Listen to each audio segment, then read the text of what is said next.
Hi, my name is Joe Massaro. I'm the owner of Right Over Water on Petra Island in Mahopac, New York. This is coming to you from U.S. Modernist Radio. Mama don't allow no architecture around here. Mama don't allow no architecture around here.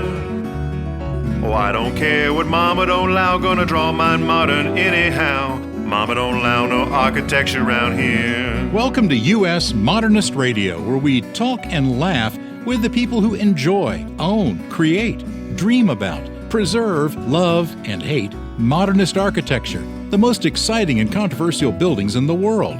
I'm Tom Guild. Today, we start in Los Angeles for a talk with Rudolph Schindler, homeowner, and the star of 2.5 Men, Holland Taylor.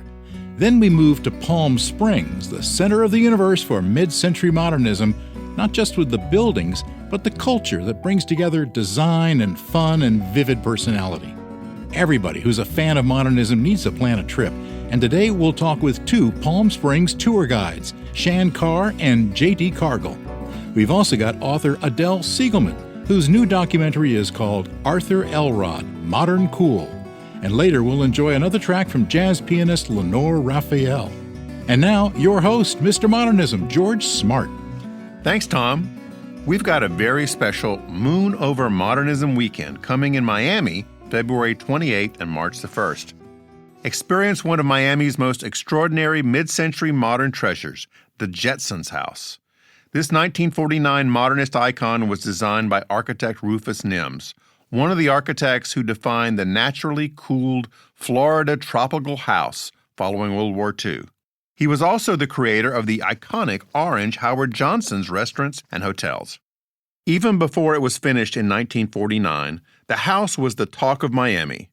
In the early 60s, when the TV cartoon The Jetsons came on, the home was nicknamed the Jetsons House from neighbors who marveled at its futuristic form and floating appearance.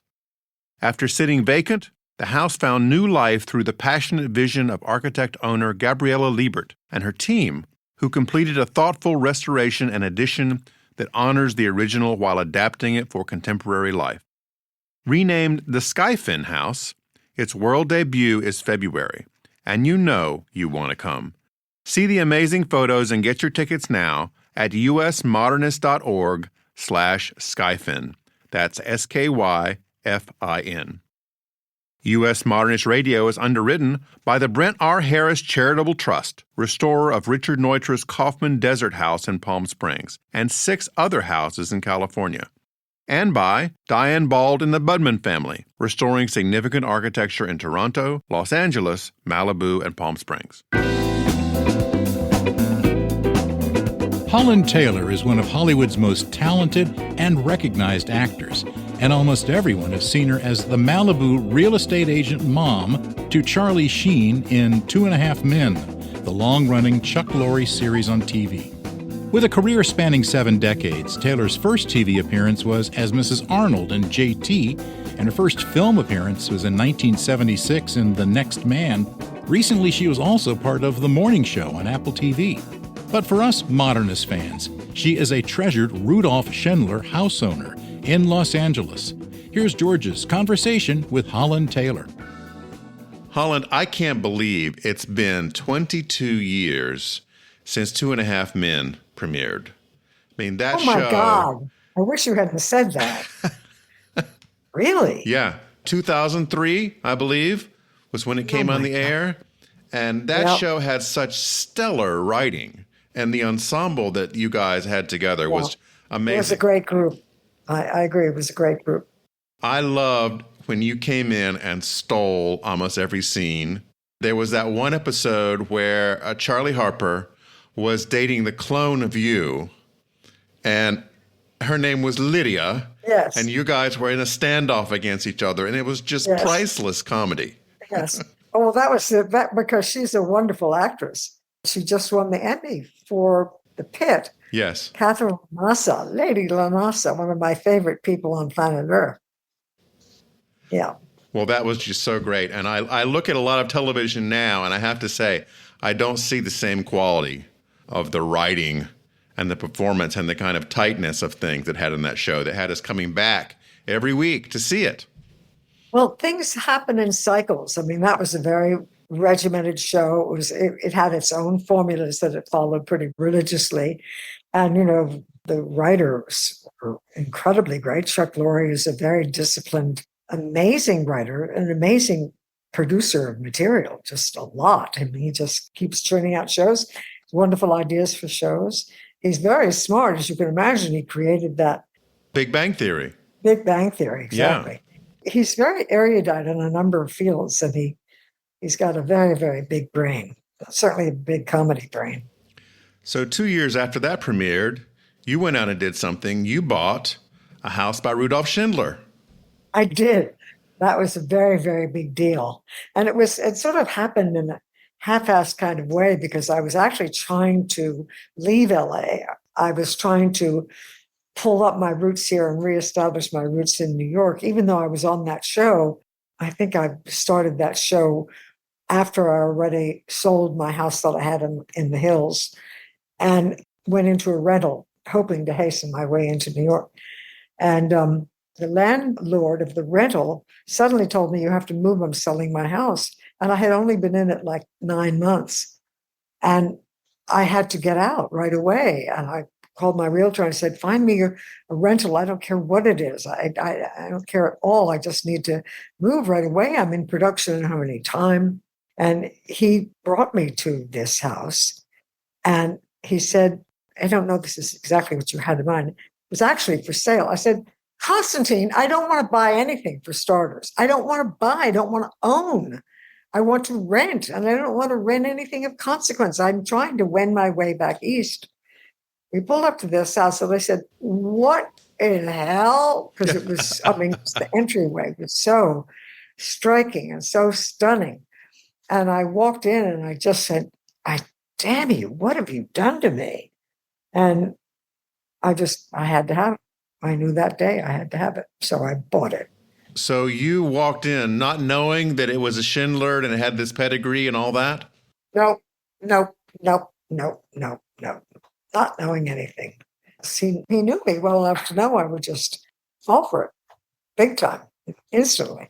And how long did it take for you to find the Schindler community or vice versa?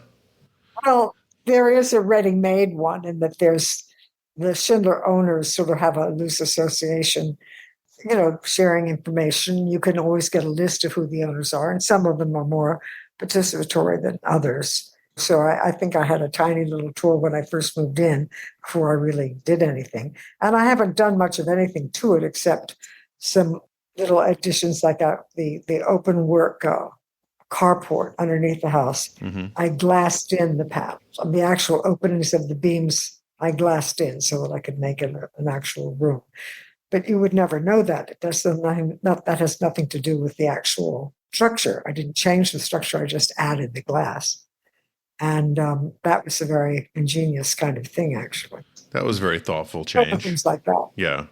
Now, I saw recently that you were at the LA premiere of Valentina Ganova's new film, Schindler's Space Architect. Yes. How was it? It's a wonderful, and she's a wonderful creative person. And it's so persuasive a film that I guess she sent a link to it or something. I'm not sure the order that this happened in, but she had to have it, a voiceover commentary. And, she's a really wonderful, full of spirit woman. And I guess that part of her said, why not go for one of the great voices? And so I guess she got in touch with Meryl Streep's people and sent the link and said, would you consider doing this voiceover? Thinking nothing would come of it, but why not aim high? And Miss Streep got back to her and said, yes, I'd be delighted to do it. So she got Meryl Streep as the narrator, yes, which is amazing, but not a surprise because it's really a lovely film. And also, I have a strong emotional attachment to Schindler. I don't know a ton about him. I haven't probed into his life, but I know the broad strokes. And the fact is that he, in his early career, he was so inventive and so original and, made a real entry into the world of architecture from Vienna, but working here in California, and had so many striking ideas inside, outside. a house where you could move through it and be outside and then be back inside again. And that's certainly true of my house. I have two very, very deep porches, one facing east for morning sun and one facing west. But the overhang is 8 feet. So it's really like a room outside. Yes. Both of them are. So I have very wonderful light swimming through the house, but I don't have direct sunlight coming in, making everything hot and horrible, except in the morning, in the morning and at the end of the day when the sun is very low. And then the rest of the time, the sun just pours through the clear story windows, which I must have, I don't know, 7 or 8 scattered through the house, all at different ceiling heights. You know, and I see people with, especially in LA where there's so much that's imitative, I see constructions, box-like houses, and they have a big window, and then they have a slit window above it. And they're thinking that's a clear story window. And in fact, there's no ceiling height and there's no roof, there's no connective. It's just a window on top of a window, which is not what a clear story window is. Clear story window usually involves a ceiling height that changes and allowing light to come in that wouldn't come in if there was no window there. So it's interesting how his ideas can be stretched so thin as to not have their importance any longer. But when he started out, I mean, he was such a revolutionary and so attractive to so many people and such an important man and so full of ideas. And a lot of his confrères were of the same ilk, Neutra and some other people around him. And they all branched out and did different things. And at some point, when was the great international show that he was left out of? When was that? In the 30s. In the 30s. And remind me the architects. The Museum of Modern Art? No, but the curator. Philip Johnson? Philip Johnson, who's, of course, a great force in architecture, curated this show of what modern architecture was in California architecture. And inexplicably, no one can offer any opinion as to why he did this. He left Schindler out. No one has ever offered a reason why that would make any sense at all. And it was really, I mean, I don't know what Schindler's letter said or what public comments he might have made about it. I just found the facts on the face of it too horrible. Yes. And I just didn't, I live in a house he built. And it was one of his 2 last houses. I feel his presence. I feel the presence of his incredible mind that could turn volumes upside down and inside out. And I'm looking right now at the blueprints for this house and the cabinetry. That's beautiful. Which goes through to the other room on the other side is so complicated that he freehand drew a drawing of it on the blueprints, I'm sure, to show the builder what it would look like in the end, because from the drawings it would take someone like him to be able to decipher them. So he was left out of this extraordinarily important event. And as a result, he had no future, in a sense, internationally. He got no major appointments ever after. All he could do was private residences. It really crushed him, yes. I mean, there are many great houses. Some of his great houses have been torn down, alas. The Lovell House, I think, out in Catalina, and a few other houses. This house remains, and a designer friend of mine, not knowing it was a Schindler, came in and walked around the house and was really kind of thunderstruck by it. He could right away absorb some of the principal ideas expressed in this house. And he said, this is a very mature house. A, he didn't know it was by Schindler. B, he didn't know it was one of the 2 final houses. So it has a lot of power for me, that the knowledge of that terrible disappointment this man had. When we were speaking earlier, you talked about that you could feel his sorrow in the house. I can't. And I'm given me, I go down rabbit holes. I have terrible ADD. I can pick up a book and I read a sentence in it and I sit down and I look at the pictures and photographs. It's a biography and I get lost in it. I'm like, what am I doing? I've got to start getting ready for this thing I have to go to, And I have never explored his personal response to that because I know what it is. He was devastated. His career was over. His career was emasculated. And I think, and I haven't explored this either, because it's like, I don't want to know the details. It's too awful. Apparently, Philip Johnson, late in his life, said it was the worst mistake he ever made. Did you know that? I did not know that. Yeah. I have not gotten to see the movie yet. Were you involved in the production of that at all? No, not at all. Okay. And I don't remember if she mentions that. It wasn't a biography. So, I mean, I don't know whether she explored that so much, but I just know, because I've been told, and because I've read the scant details, and because I know what his life was like, that it just basically eclipsed his career. And he died rather young, I think, in 1953. Yes, and he was in his 30s, and he died of cancer. And I don't know, I think of Europeans as being much healthier than Americans. Dying at 30-something, whatever he was, is kind of appalling. I think there's nothing like disappointment, resentment, feeling abandoned, and also being disappointed in your art. It's one thing to be disappointed, in life in a general kind of way, but to have your work just disregarded, it's too cruel. It's just too awful.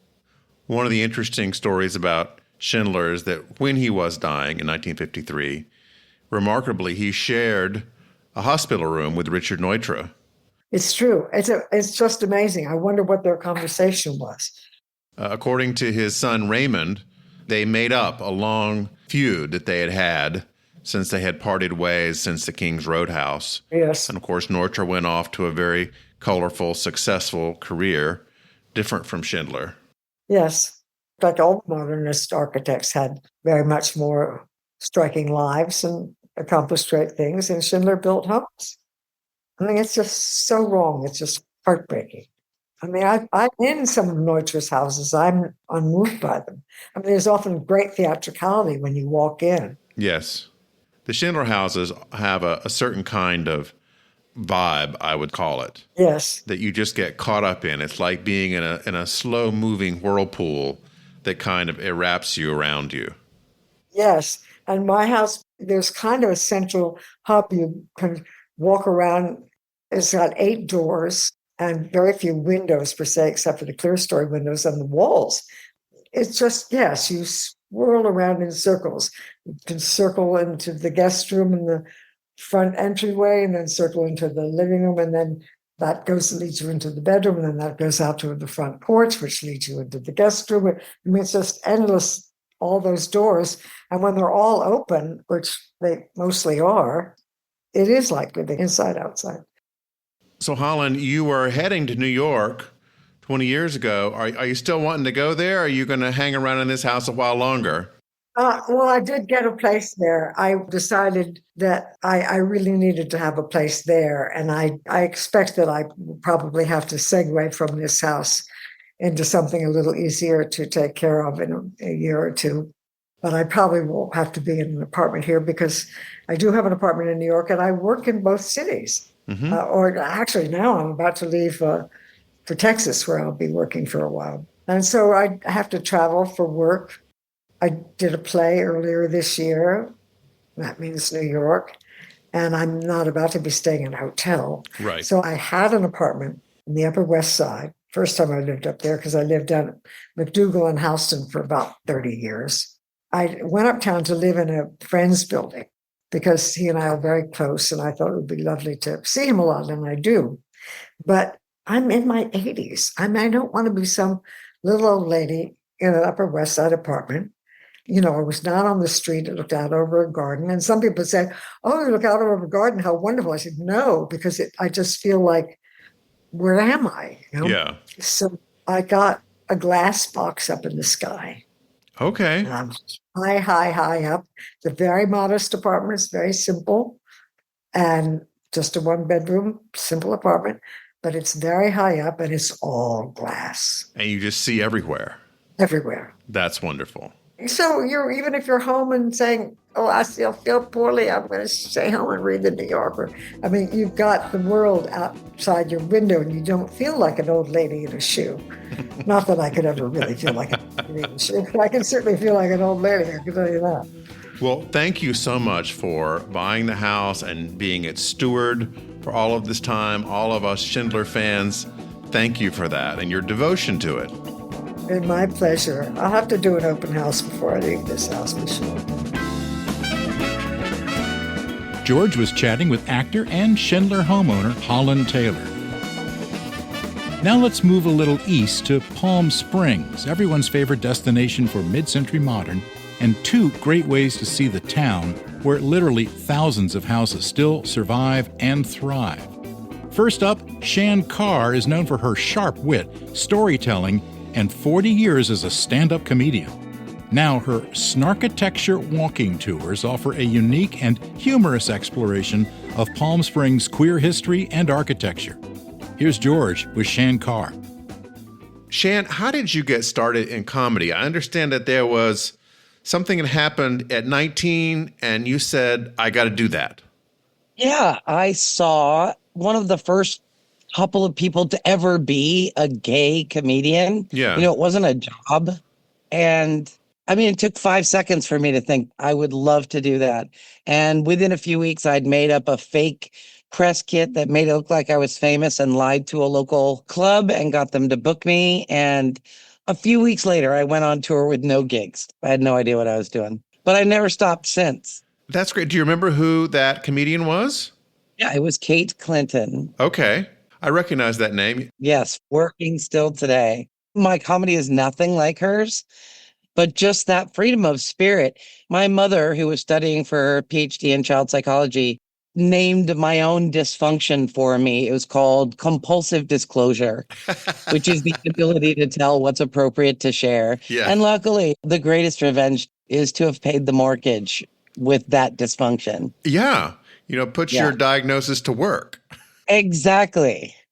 So you started touring very young in your 20s?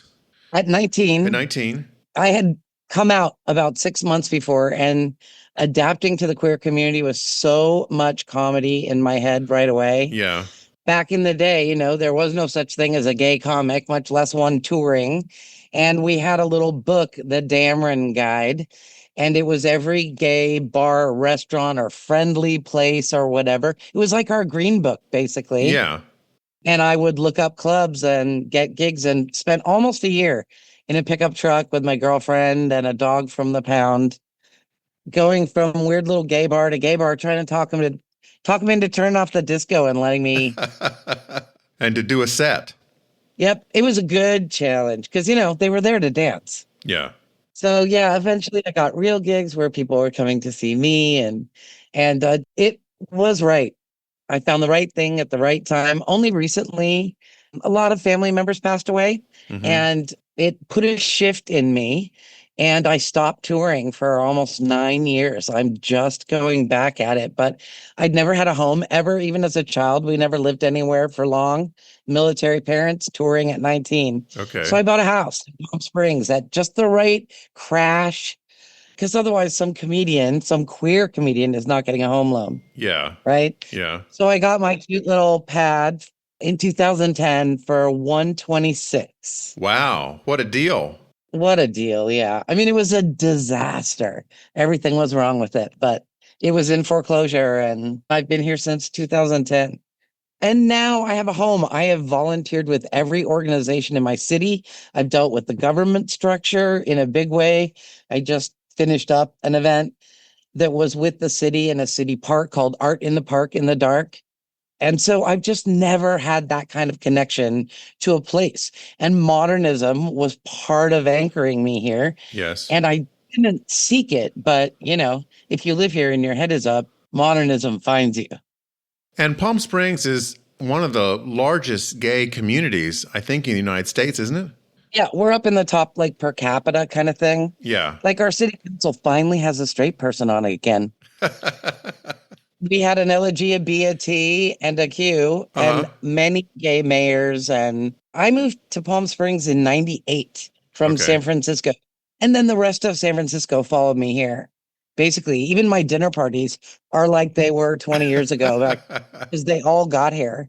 And yeah, that movement, other people saw dusty old ranch homes and ticky-tacky stuff. And we saw places to put a statement palm and how to, find an old Ames chair, whatever. It was fun to be here for that queering and remodernism. Is that a word? Yes, close Remodernism. enough. Was that an answer to anything that you asked me? That's perfect. And that time period was really the renaissance Yeah. of Palm Springs, Yeah, where it everyone was. was rediscovering the houses again. Later on, and around the mid 2000s, Modernism Week would get fired up, and people were starting to buy these things and create a whole community of people who love the architecture. Whereas in the 70s and 80s, it was just these old houses sitting over there doing nothing. Yeah. Well, my neighborhood in Palm Springs, it was built as the Veterans Tract, Okay. 1960 and on. And they got all the wood and stuff all laid out to build this for soldiers coming home. And for whatever reason, I don't think they ever determined it. All of the building supplies for the neighborhood burned in place while they were waiting to go up. So the Veterans Track was a little bit later than they thought it was going to be, and it wound up like 1960. And so these houses all have that modernism look, but they were made as government, relief houses and all kinds of stuff. So at least in this little area of Demuth Park, most of our houses are exactly the same. And over those many years, I was a realtor, mostly recreationally, and so I pretty much got to go into every house in the 100 houses around me at some point. Yeah. They're exactly like mine and completely different. How they have remodeled 70% of them now. So it's been fun to watch, my own house do better. Yes. In someone else's hands, honestly. Now, tell me about your walking tours.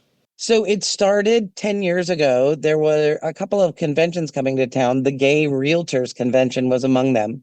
And during this period where everybody was passing in my family, I just wasn't very funny. And they asked me if I would do a comedy show.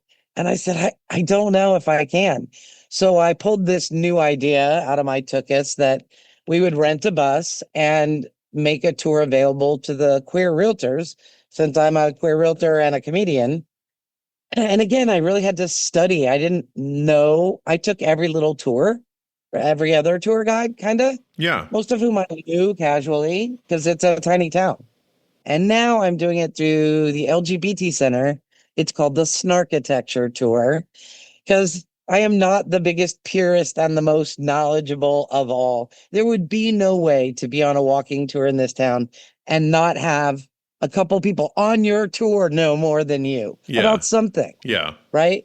So I really did go into this to learn by doing and get from the bossy, smarty pants old queens who are going to wind up on the tour with me. And I have learned something from each of them, each of the 3 weeks so far. The neighborhood that we're doing is Warm Sands, and it's where all of the little boutique resorts that are in that area, a big chunk of them became gay men's clothing optional resorts. Okay. There were like 18 of them. What part of town is that in Palm Springs? They were in Warm Sands, which is where this walking tour is, and that goes from Sunrise to Palm Canyon and Sunny Dunes to Ramon. That is the Warm Sands neighborhood. Okay. And there have been as many as 30 of these clothing optional resorts at one time. There are not as many now, but one by one, these little resorts were bought. Even one of them that we toured the other day, and they've let us into a couple of them, which is strictly kind of doesn't happen. Yeah. Right. Each case, they were locals who have never been inside of that resort or claim to have never been inside. Anyway, so it had been last owned by Zsa Zsa Gabor. Wow. And it was sold to Bob, or I think his name was, that then made it a resort. So these places were all little boutiques. Also, all these tiny little things that have 4 rooms or 6 or 10 or 12 rooms. Some of them were built to house the now staffs of the hotels that were coming up. Okay. So this neighborhood has like stuff from the very beginning, the 20s and 30s and 40s, Spanish revival, Spanish colonial, Adobe, and all of this. And then it has a bunch of 50s, mid-century 50s and 60s. And then ranch houses were built in there. And all through that, the little boutique hotels became more and more of all different sorts in that little neighborhood, but nothing like a hotel, right? Right. I think the biggest one has 40 rooms, and that's Exotic Dreams, which was a famous gay men's resort for a very long time, where a director, Chi LaRue, used to shoot videos and stuff.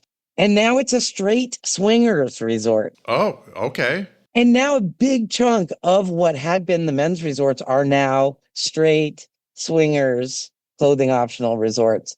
And the guys are all pouting because, Yeah. people bought their resorts. I'm like, well, then buy it. Now, what is the big gay resort that has the bridge over Indian Canyon? So it isn't necessarily gay. It is Okay. nudist and swingers. Okay. And there were a bunch of little resorts that became two places on either side of the street. Okay. And one set of them became a clothing optional resort, and the other part became condos. But in the interim, naked people were running back and forth across the street, as the lore goes again. And the city had had enough of, chasing the ball across the street. And so they made an over walking bridge. There is not another in the town. The fact that it was built because of nudists is hysterical. The migration of the nudist from the resort to the condo. And so then at some point, the story goes that you could kind of see through it more than they wanted you to see through Yeah. So there's a band now that is not see-through, and now we joke and call it the Bridge of Thighs. That's hilarious. Yeah. So it's just been fun. A lot of the first settlers in the 20s and 30s, McManus created the Water District and was anchored in that Warm Sands neighborhood. And Pearl McManus's house is there. And in that Warm Sands neighborhood, which is somewhere that they made space for people who were getting blacklisted. Okay. Celebrities and actors. Palm Springs always kind of been that little bit of a hideout, right? There's said to be a house in that neighborhood too. And again, I just wound up inside of it because it was for sale and I got a viewing. It takes all the way up between two streets on one side, and it's Spanish. Anyway, there's a turret at the top, and there's a little apartment in part of that turret, and a whole wall of it is tiny little 3x5 filing cabinets. I think it was like they said Al Capone hid there and did books and banks there. And I'd heard the tale, but it must be because there's that whole wall of file. It was cool. That's really cool. Now, where can people contact you to go on these tours? ShannCarr.com. That's ShannCarr.com. Yep. 2 N's, 2 R's. The reason I got keyed into any of it is because there's a group called 1PS, which is the Organized Neighborhoods of Palm Springs. And they've been really diligent. There are 52 official neighborhoods now. And when I started being the volunteer rep for my neighborhood, because I was trying to be all nerdy and anchored into my community, turns out that they had the rights to do a Modernism home tour as a fundraiser for their organization. Yeah. Through Modernism Week. Yeah. But, those neighborhood organizations are a bunch of Gladys Kravitzes, basically, right? That's from Bewitched, isn't it? Yes. So there wasn't anybody, the people who did it had no sense of modernism, right? Or architecture or anything. And nor did I. But the fact that I am now tasked, and I was for 5 years, to find 5 homes for their thing, I learned my expletive.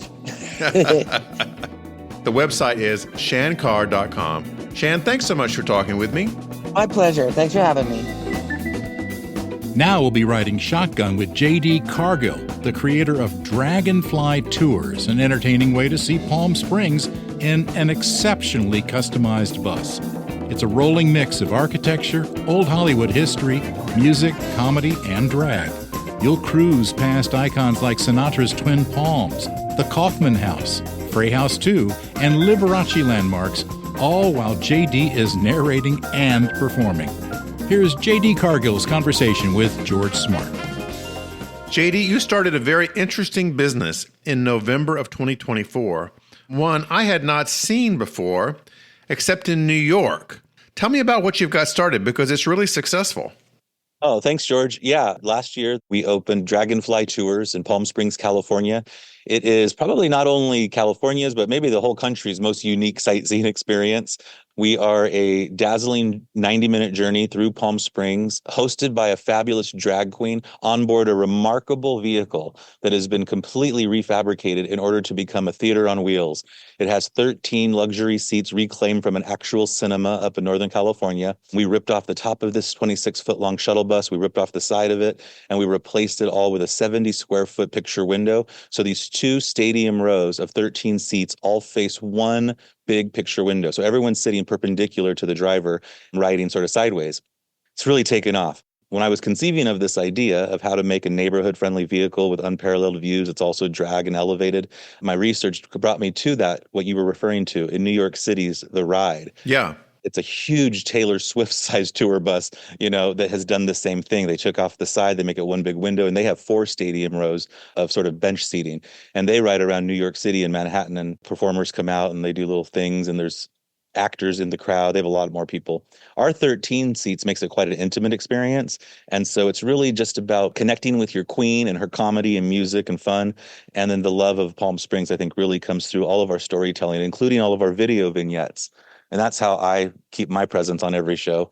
My character, Anita Dahl, the sightseeing queen of Palm Springs, is your video host through the tour, while your live drag queen, Miss B Guided, you can call her Miss Guided, everyone does, is your live hostess who brings all the entertainment and connects all the stories and sights together live. One of our big goals and missions was not only to be loved and appreciated by tourists, but also to be welcomed by locals. And we have proudly said in our more than 6,000 seats sold now, many, many, many locals. 30% of our volume comes from locals coming to check things out. And then repeat business. Those locals are bringing back guests and friends when they come and visit from out of town. Because I think our attraction is so great for people to get an overview of Palm Springs in this really colorful way. You started this at the Thompson Palm Springs, which is the new hotel in town, right? That's right. Thompson Palm Springs. They're 414 North Palm Canyon Drive. We consider her our birth mother because with the first 3 months of our existence, when I was doing all the shows myself live, and we just had one queen and one driver, we were there all through the holidays, November, December 2024. And we love them. And we still work with the Thompson all the time with private tours. The only problem was Thompson Hotel is on a one-way street. And so we were boarding on the Indian Canyon side, which is fine, but it was a big walk for the Queen and Heels and some of our guests. So for the majority of 2025, we were at Market, which is the old Stein Mart in Palm Springs. Yeah. Huge 46,000 square foot open air sort of vintage department store. And it's flat, free parking, easy water, bathrooms. They had a bottle shop for people to buy anything they wanted to go. And it was just ideal. And so we were there all the way till June 2025 when it got so hot that we wanted to have later shows, but the market closed at 5. We decided to make one more move over to Hyatt, the Hyatt Palm Springs, which is the same family as Thompson. And they're just a little bit more centrally located. We partnered there for the summer of 2025. But a couple months in, the fire marshal came by and said, nope, these decorations, which were hiding a lot of deferred maintenance, no shade. Once this fire marshal shut us down, I was like, I'm so sorry, we can't stay here. And so when this space in downtown Palm Springs became available for us to lease ourselves and create our own headquarters, that was what we did. And so September, we found it. And I'm happy to say that we just passed our fire inspection. We were open for business. Come and visit us, 267 East Tuckwitz Canyon Way in Palm Springs, California. Tell me some of the places that your tour goes to. Okay, it is a combination of about 50 iconic sites that includes former celebrity homes like the homes of Frank Sinatra and Bob Hope and Elvis Presley and Marilyn Monroe.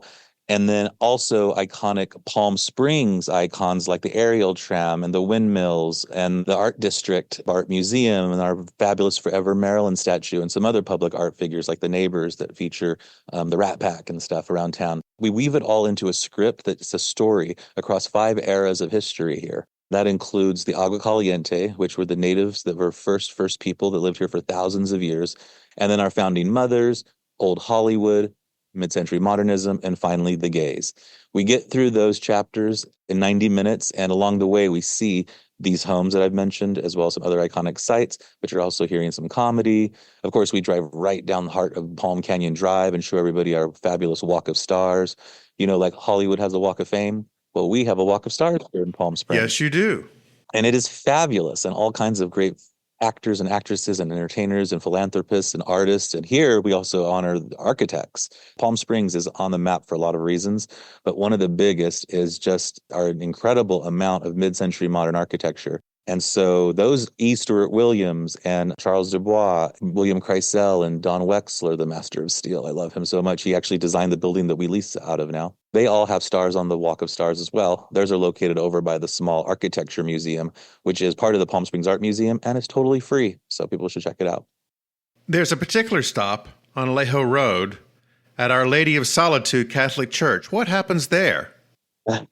What an interesting question. Our Lady of Solitude Catholic Church is famous for a lot of reasons. One is because Liberace, the famed entertainer from the 70s and 80s, he basically invented the Las Vegas residency, right? He was a piano virtuoso. He wore highly glamorous clothes. He was very flamboyant. Today, we know he was a closeted homosexual, but in his life, he had never had the chance to come out. He lived right across the street from Our Lady of Solitude, little kind of catty corner there, in a home called the Cloisters. It was a convent that he purchased, turned into his fabulous estate. So he lived across the street from this little church, Our Lady of Solitude. Yeah. And so flash forward to January 1987, when he died of complications of AIDS and pneumonia, right there in his home.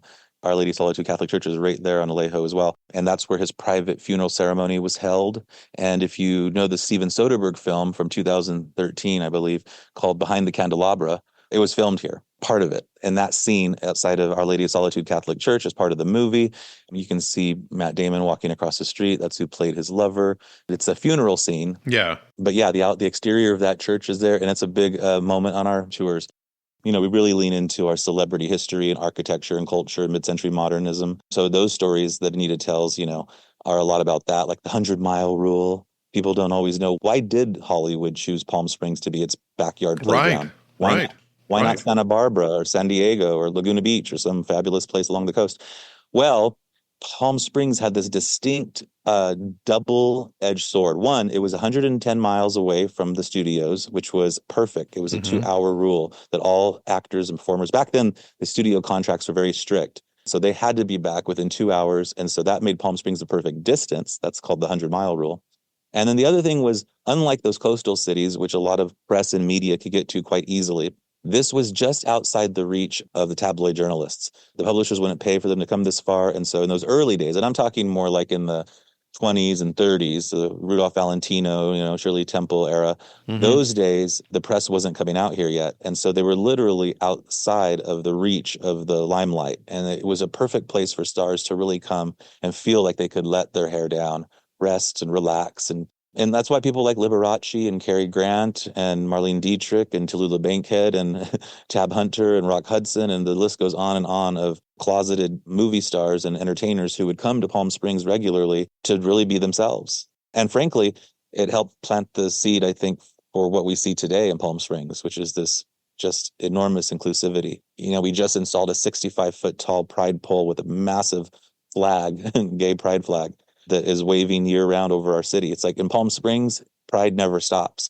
And so some of that comes from that Hollywood era when so many gay closeted stars were here, I think sort of planting the seed for privacy and authenticity. And isn't it true that your city council is all gay? Yeah, in 2017, Palm Springs was the first city to have 100% gay city council. Currently, I don't believe that's true. Okay. And it was during that era, 2018, the next year, that, you know, a lot of cities around the country, you know, the right wing and MAGA folks, they like to use drag queens as like boogeymen, right? They like to use us as this symbol of somehow things that are not right in our country and grooming their children for bad things. And it's just a bunch of baloney. But they get riled up, and they have cities like Nashville and other places that pass city ordinances that prohibit drag queens from performing, you know, within a certain number of feet of schools or in public, and it just hinders their careers. Palm Springs stood up and said, you know what? We're going to be a drag sanctuary town, a place where drag queens are protected and feel safe. And they literally put up a sign in the Arenas district, which is like our little neighborhood, you know, our Castro or West Hollywood. And it says Drag Queen Crossing. Isn't that fabulous? Wow. Now, where can people find out more about Dragonfly tours and make reservations? Well, our website, of course, Drag and Fly Tours. That's drag, DRAGANDFLY TOURS. dragonflytours.com. Dragonfly Tours is the number one place where you can find information about us. We're also available online at Instagram, Facebook, TikTok. On your favorite social media, you would just Google the same handle, Dragonfly Tours. JD, thanks for joining me. This has been fun. Very fun. Thank you, George. That was George's conversation with Palm Springs tour guide J.D. Cargill. Arthur Elrod became known as the design king of the desert, shaping interiors for everyone who was anyone in Palm Springs during the 1950s through his tragic death in the 1970s. His work evolved from cozy traditional rooms to the sleek modernism we now associate with Palm Springs cool. Adele Cygelman, the author of Palm Springs Modern, spent 6 years researching Elrod, and the documentary Arthur Elrod Modern Cool premiered at Modernism Week. Here's George and Adele Cygelman. Adele, before we start talking about Arthur Elrod, tell me a little bit about your interview with Artie Shaw, one of my favorite band leaders from way back. Oh, my goodness. Well, that was at Los Angeles Magazine, early 1980s. And I was just really a copy editor there. They let us handle what they called a section called Peoplescapes, I think it was. And our publisher, Jeff Miller, was a huge jazz fan and a huge Artie Shaw fan. And Artie Shaw had famously hung up his clarinet, decades ago. And he had come out of retirement and he was playing at the Disneyland Hotel, of all places. And they let me interview him. Oh, cool. What was he like? It was lovely. I've always heard that he had this reputation of being very gruff and not exactly a great interview. He was one of those people who was just, he wanted to play his music and get married multiple times and live his life. And he was just delightful. I mean, I asked him some stupid questions, of course, like, why Disneyland? And he was like, well, it's actually a good venue for me. I just felt like such an idiot, but it was great. I was so happy to have had the chance to talk to him. I learned recently that his band is still going. Wow. Along with Glenn Miller's band and Tommy Dorsey's band. They are still touring after all these years, of course, with new personnel. But it's so fabulous to see this music gaining new fans. Well, when I was a kid, I loved big band music. I was a huge Glenn Miller fan and a big Benny Goodman fan. Well, let's shift to architecture and interior design. Arthur Elrod, I was surprised to learn, was born near me in Anderson, South Carolina, on a farm. And so how did he get into interior design from the backwaters of Anderson, South Carolina? I know, right? It's a long road. So he went to Clemson. It was then, I believe, all-male military school, and they offered courses in agriculture or textiles, because obviously it's in the South, and textiles were huge. Yes. So we're talking late 1930s, early 1940s when he would have attended. And it was very common for all the boys in that area to go to Clemson. He took some courses in textile engineering, and then I think he went to work for a department store in Atlanta. And then he went to the Chenard Art Institute in Los Angeles to actually take a course in interior design. Why he chose Chenard, no one knows. No one will ever know. But that's what brought him to the West Coast. So early, mid-1940s. And Chenard was this incredible institution that trained people in not just fine art, but in interior design and in costume design and animation and everything that was needed for the burgeoning film industry back then. So how did he get to Palm Springs? Chenard was around the corner near downtown LA from the great Bullock's Wilshire department store. I think that he didn't have money. I think that he probably worked at that Bullock store to earn money. Maybe he was doing window dressing as he was in Atlanta. Maybe he was working in another department. But that's why I think in 1947, he went to Palm Springs for the first time to work for Bullock's, the new Bullock's store that was just opening up. And it had a home furnishings department up on the second floor, which is where everyone in town went to buy their furniture. Now, I understand he left for a while to go to San Francisco, but came back to Palm Springs in 1954. And by then, he had a boyfriend, Harold. Correct. So he went to San Francisco for a couple of years to work for W&J Sloan, which was a big furnishings emporium. And he worked in the modern furnishings department there. And that's where he met Hal Broderick. And he also did this incredible exhibit up there for General Electric. They were celebrating the 75th anniversary of the fluorescent light bulb. And so he did this installation inside the San Francisco Museum of Art. He created a penthouse with a living room, a terrace, a dining area, furnished it with Rob's John Gibbings line for Widdicombe. It was probably the first time it appeared on the West Coast. He had a Ruth Asawa sculpture in a corner. And that's where he really learned how to control lighting in an interior. When he did return to Palm Springs with Hal and another woman, Barbara Willis, he already had a whole clientele built in. Somewhere between 1954, though, and the time that Diamonds Are Forever came out featuring his house, he must have had a real boom. So what really turned the corner for Elrod with his business during that time? I think it was a very steady build-up and a steady evolution. He came to Palm Springs at a perfect time. He was, a modernist, and he was a contemporary of all the architects there at the time. Contemporary of Stuart Williams, William Cody, Donald Wexler, and Rick Harrison. They were all about the same age. He had the same modernist sensibility. And I think he was a breath of fresh air, and they all turned to him to work on their homes together, which was fantastic. And it was also when Palm Springs was booming and becoming a resort town. It was changing from a village.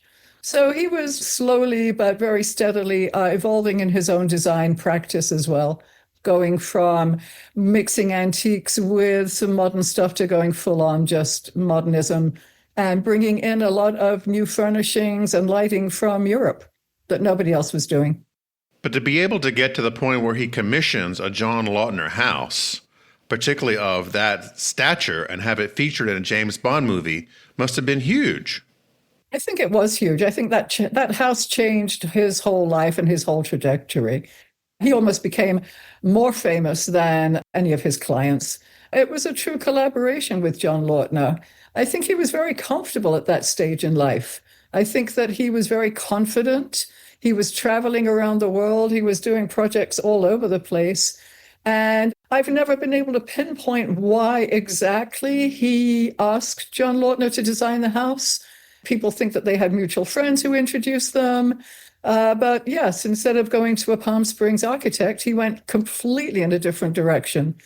The only thing that I've read that points to why is he visited the Breuer Whitney Museum of Art in New York and loved all the concrete. So maybe there's a connector there. Was that the first instance of the super modern house being the lair of the villain in movies?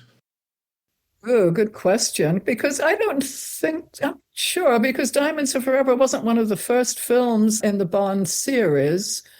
And I'm sure that there were others, but of course now I can't, off the top of my head, I can't think of anything. I think there was a modernist house in a couple of Hitchcock films earlier than that. But it kind of solidified this idea that modernism was where this nefarious character would hang out with henchmen. There were always henchmen, although in this case, there were women in bikinis as security guards, as I remember. Bambi and Thumper. I've always wondered how Disney felt about that. Yes, I think you're probably right. And definitely a lot of concrete for Villain's Lair. I mean, that just sort of went hand in hand, didn't it? You have to have concrete and glass and not much else. But I will say, when you watch that clip, apart from a handful of props, Bambi hanging from a trapeze and some pipes to make noise, everything in that room that you see was Arthur Elrod's. That's how he lived. It was his furnishings, his art. And I think that's probably very unusual. They didn't have to bring in a lot of props. And I think it's one of the few times that James Bond really got his ass handed to him in a scene, because they pretty much clobbered him there. He got dunked. And then his friend Felix Leiter runs in and finds him doing the breaststroke. Yes, yes. The line. Arthur Elrod enjoyed such immense popularity after that. What were some of the key commissions that he got in the late 60s and early 70s? So usually he would work for a client in the Palm Springs area and do their vacation home, and then they would ask him to work on their main residence, which could be anywhere. And one of the biggest commissions they got was up in Coeur d'Alene, Idaho, for Dwayne Hagedorn, who was originally a newspaper publisher and then became a resort developer. And for him, they did the main residence for Dwayne and his wife. Huge house with an indoor basketball court and ice skating rink and what have you. Wow. They did his office, which was at the end of a pier. It was like a 2-story structure because they were floating logs down river at the wood pier. They used to load them onto boats, and then they converted that into an office for him. And the third thing was a lake cabin used just only in the summer in the middle of Lake Coeur d'Alene. So it was like 3 structures that they worked on, and that was pretty big. They did most famously, I think, the Johnson Publishing headquarters in Chicago for John and Eunice Johnson.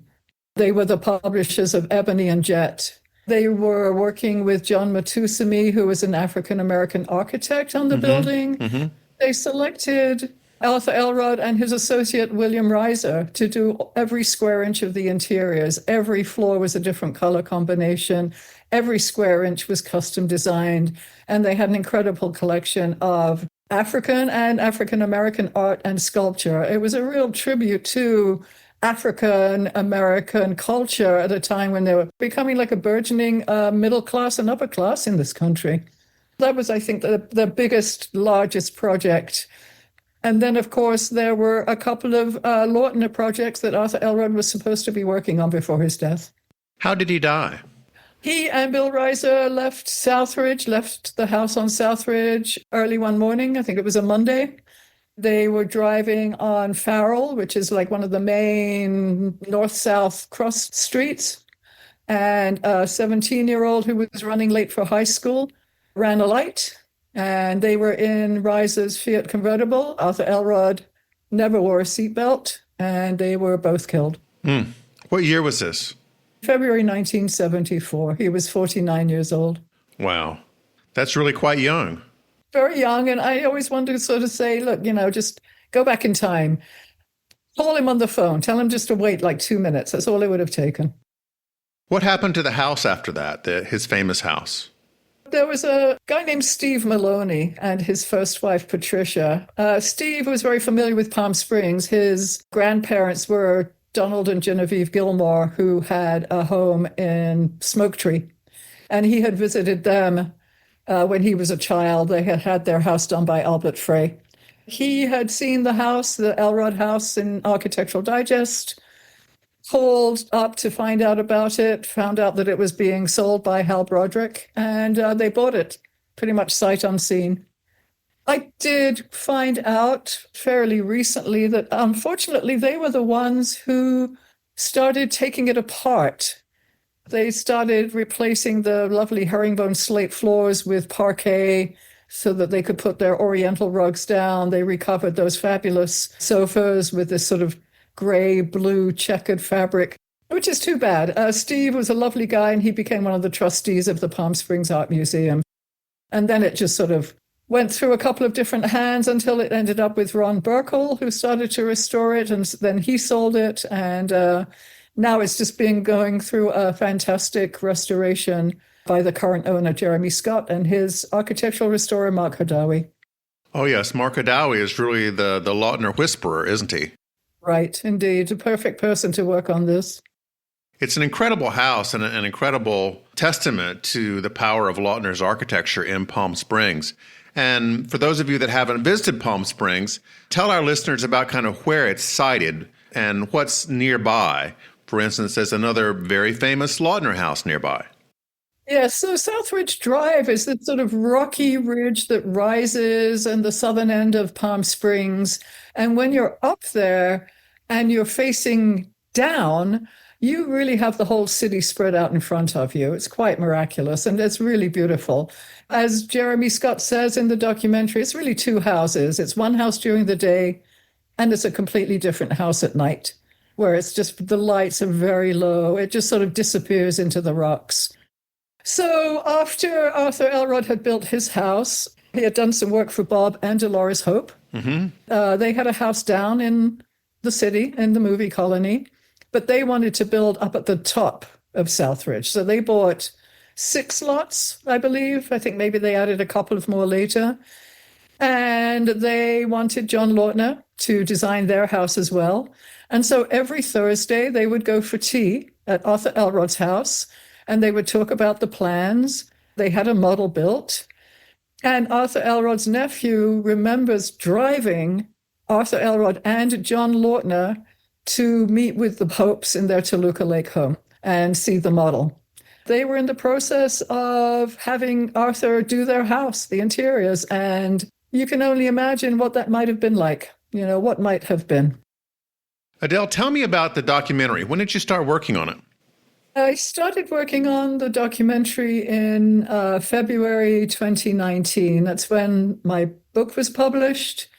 And it's when Arthur Elrod was being honored with a star outside the Architecture and Design Center. And I knew that it was an event that I wanted to capture. There were people in town who aren't usually here, and it was a one-off thing. And so I was introduced to Alan Kramer, the cinematographer. Sure. And he stepped up, and we started filming that. And then lockdown, COVID, and, documentaries take their own sweet time. So we have been working on this for 6 years. The film actually premieres the same day. So we started on February 15th, 2019. 7 years to the day is when the film will premiere on February 15th, 2026. At Modernism Week. At Modernism Week, yes. And are there plans to have it on a streaming service or something like that afterwards? So I have been doing this through Preservation Mirage, which is a nonprofit, and they're acting as my fiscal agent, which means all donations are tax deductible, just throwing that out there. Because of that, we are only allowed to show it in film festivals for the first 12 months. Okay. And then after that, it can be streamed. So, but I'm not thinking of that yet, but down the line, hoping it will. Sure. So who are some of the people that you talked to in the film about Arthur Elrod? We have the fabulous and legendary Nelda Linsk, who was not just a friend. She and her husband, Joe, were Arthur's clients famously at the Kaufman House. Every shot that you see of Slim Aaron's poolside gossip, that's Arthur Elrod's handiwork in the background. All of the outdoor furnishings, he didn't design the furnishings, but all of the upholstery, all of the photos that you can see of the interiors, that's when he decorated the Kaufman House. Then they sold it and moved around the corner or a couple of blocks away, and he did that house for them. And they also had an art gallery, Galerie du Journal, and he did that for them too. So that was very cool. Charles Hollis Jones, Mr. Lucite. Okay. Worked with him a lot, worked with Arthur Elrod a lot. A lot of people who worked for Arthur Elrod in the 60s and 70s are on camera. And Jeremy Scott. We wrapped up filming at the Elrod House this June, and it was just really a memorable shoot. Jeremy is just fantastic. And he and Mark have really sort of breathed life into that house again. I'm just so happy. Well, that is remarkable. Adele, thank you so much for talking with me about the film. I can't wait to see it, and best of luck to you at the premiere. Thank you, George. It's been a pleasure as always. I will say one last thing is that somehow miraculously in the mid-60s, Arthur Elrod's bio changed and he dropped all pretense of being from the South. And his bio said that he was born in Atlanta, Georgia. So there you go. Okay. Well, that's still South, right? Yeah, but not that far south. Thank you. That was George's conversation with Adele Cygelman. And now, a little jazz from returning musical guest Lenore Raphael. Here, she's accompanied by Chris Hodgkins on Sweet Lorraine.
Thanks for listening.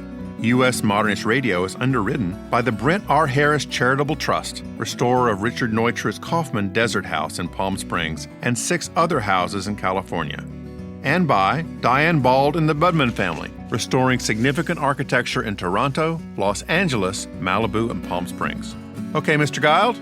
Visit usmodernist.org's massive archives to listen to past shows, discover documentation of 25,000 significant modernist houses, and access 5 million pages of classic 20th century architecture magazines. U.S. Modernist Radio is produced by Soundtracks Recording Studios in Raleigh, North Carolina. Our theme song is performed by George Smart and Robinson Earl, with guest research by Bobby Morris. Got a guest to suggest for the show?